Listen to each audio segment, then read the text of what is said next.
गांव में तो सब जगह अकाल की परिस्थिति हो गई है। लगता नहीं कि अब इस गांव में ज्यादा दिन रुकना उचित होगा। काम के लिए बाहर गांव तो जाना ही पड़ेगा। भूषण काम की तलाश में दूसरे गांव की ओर निकल पड़ता है।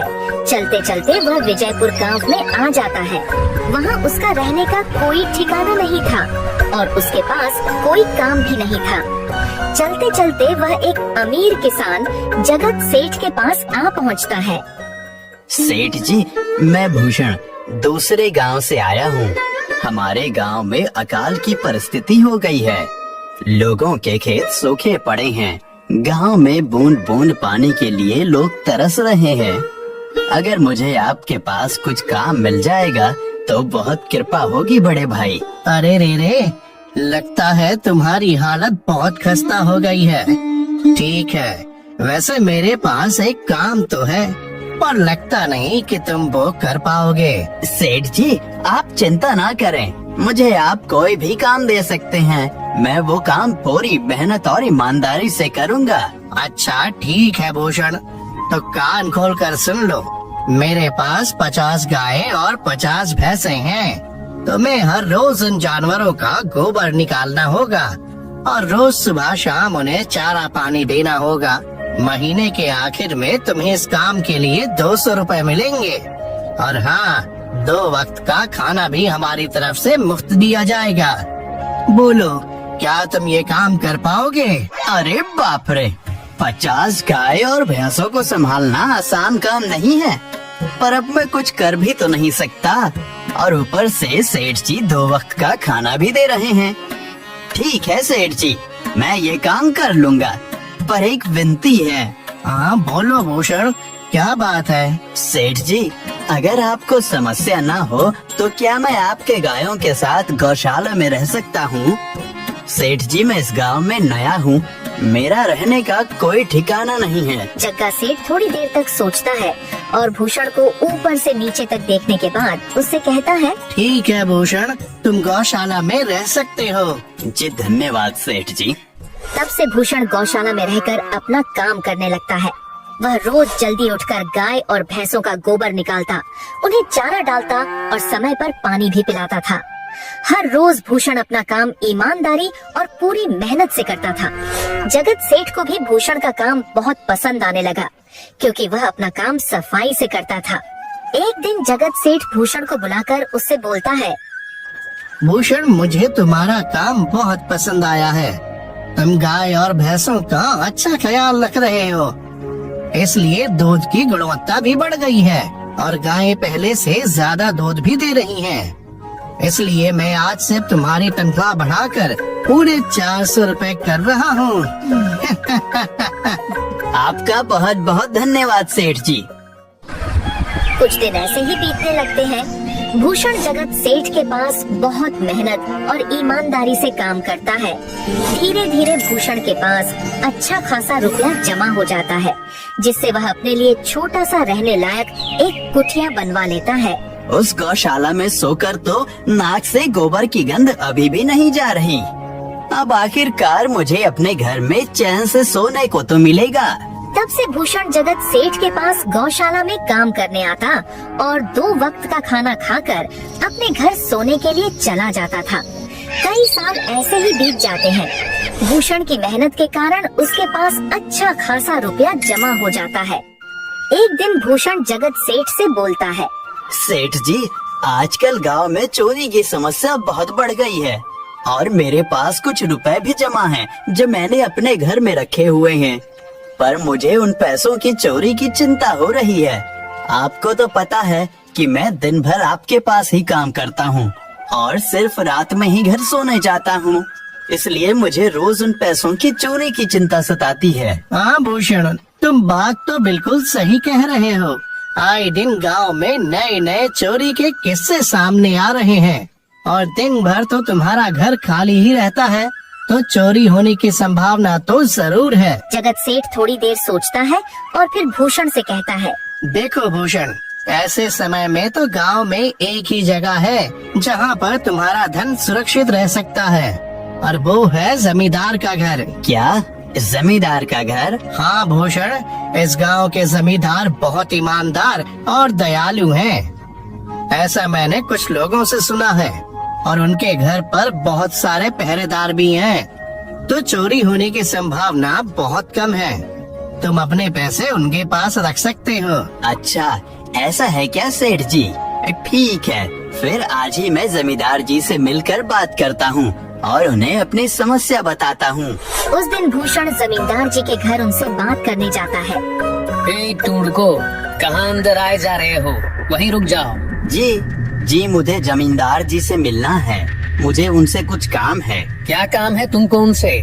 मुझे जरा बताओ। जी, मुझे कुछ पैसे रखवाने थे उनके पास, यही काम के लिए आया था मैं। अच्छा ठीक है, तुम अंदर जा सकते हो। नमस्ते जमींदार जी, मैं भूषण जगत सेठ के यहाँ काम करता हूँ। कुछ साल पहले ही मैं दूसरे गांव से यहाँ आया हूँ।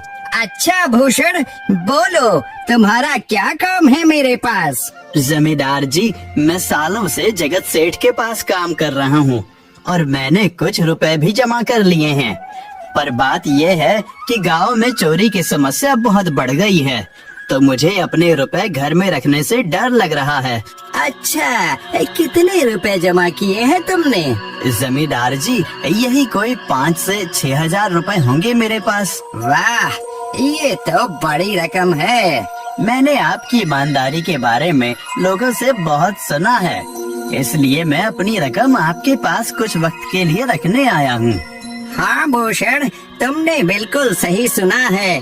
तुम्हारी रकम मेरे पास पूरी तरह से सुरक्षित रहेगी। तुम अब चिंता ही छोड़ दो, मैं सब देख लूँगा। भूषण अपने पैसों की थैली जमींदार को दे देता है। ये पूरे 5,800 रुपए हैं, आप गिनकर देख लीजिए।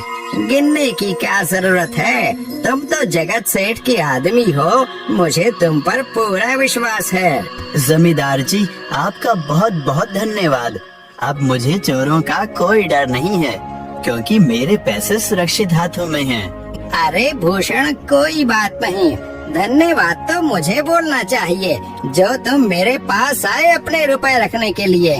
भूषण अपने पैसे जमींदार को देकर अपने घर चला जाता है। हाँ भूषण, तुम्हारे पैसे मेरे हाथों में ही अच्छे लगते हैं। ऐसे ही भूषण ईमानदारी और मेहनत से जगत सेठ के यहाँ काम कर रहा था। देखते ही देखते 2 साल ऐसे ही बीत जाते हैं। एक दिन भूषण सोचता है, अब बहुत साल हो गए जगत सेठ के यहाँ काम करते हुए।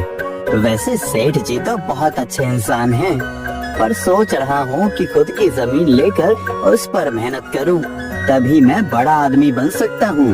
अब जो मेरे पास थोड़े कुछ पैसे हैं और जो जमींदार के पास कुछ पैसे संभालने के लिए दिए हैं, वो जमा करके थोड़ी जमीन खरीद लूँगा। आज ही जमींदार से मिलने जाता हूँ और अपने रुपए मांगता हूँ। ये सोचकर भूषण जमींदार जी के घर चला जाता है। जमींदार जी, मैं अपने रुपए वापस लेने आया हूँ। आपके पास मैंने 5,800 रुपए दिए थे संभालने के लिए। अरे भाई साहब, मैंने पहचाना नहीं आपको, वैसे कौन हो आप? अरे जमींदार जी, मैं भूषण हूँ।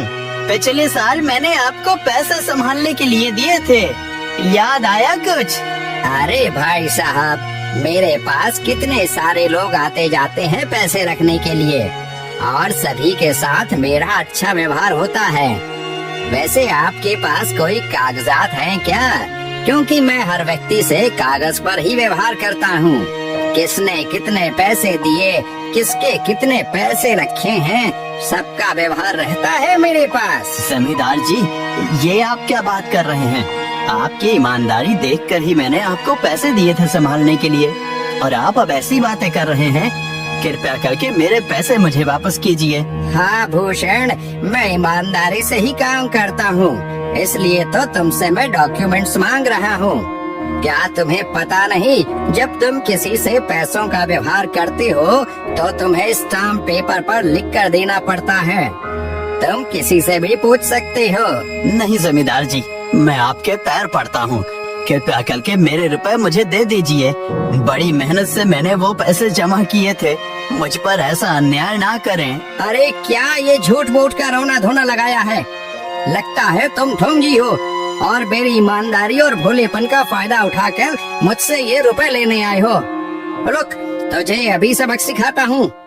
जमींदार अपने आदमियों को बुलाकर भूषण की पिटाई करने को कहता है। इसे तब तक मारो जब तक ये बेहोश न हो जाए। इस 2 कौड़ी के आदमी ने मेरी ईमानदारी पर सवाल उठाया है, इसे छोड़ना मत। जमींदार के आदमी भूषण को डंडे से खूब मारते हैं। फिर भूषण दुखी होकर अपने घर चला जाता है। भूषण के शरीर पर घाव के निशान स्पष्ट दिखाई दे रहे थे।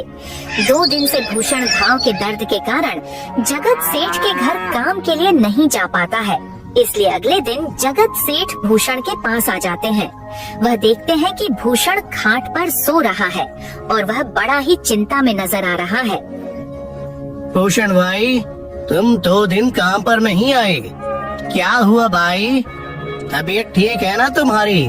कुछ समस्या है क्या? अरे सेठ जी, आप खुद यहाँ आए हो।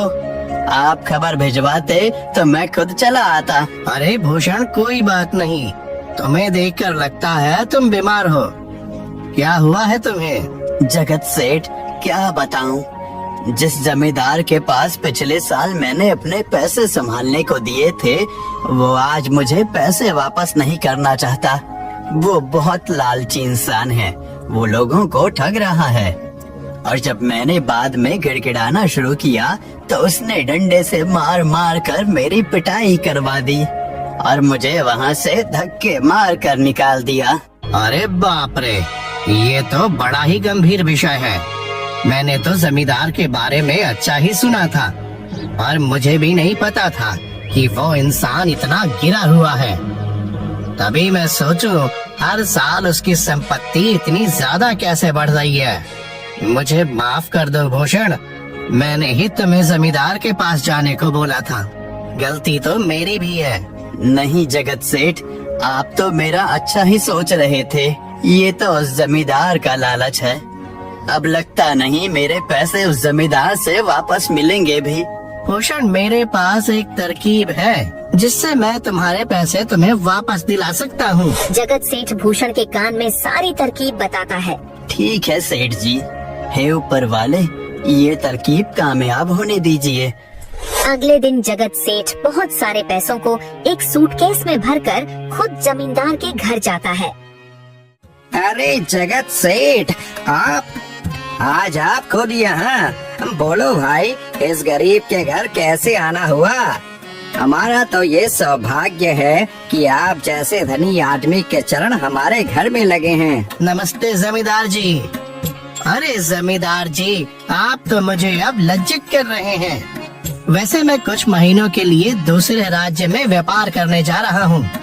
मैं ये लगभग 50,000 रुपए लाया हूँ। मुझे डर है कि कहीं ये चोरी ना हो जाए। क्या आप मेरे सारे पैसे अपने पास संभाल कर रख सकते हैं? आपके सिवाय इस गांव में और किसी पर भरोसा नहीं कर सकता। अरे जगत सेठ, ये भी कोई पूछने की बात है?